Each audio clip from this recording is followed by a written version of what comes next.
हिंगोलीत श्री दुर्गामाता दौड उत्साहात पावसाची पर्वा न करता धारकरी व नागरिकांचा उत्स्फूर्त सहभाग। हिंगोली शहरात दरवर्षीप्रमाणे यंदाही श्री दुर्गामाता दौड मोठ्या उत्साहात पार पडली। श्री विघ्नहर्ता नवशक्ती नवदुर्गा महोत्सव समितीच्या वतीने या दौडचे आयोजन करण्यात आले होते।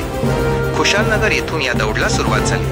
त्यानंतर गांधी चौक आणि महाराणा प्रताप चौक मार्गे ही दुर्गामाता दौड काढण्यात आली। दौडचा समारोप पद्मादेवी आरामशीन येथे करण्यात आला, जिथे भव्य महाआरतीचे आयोजन करण्यात आले होते। यावेळी श्री शिवप्रतिष्ठान हिंदुस्थानचे धारकरी, महिला मंडळ तसेच शहरातील नागरिकांनी पावसाची पर्वा न करता उत्स्फूर्त सहभाग घेतला।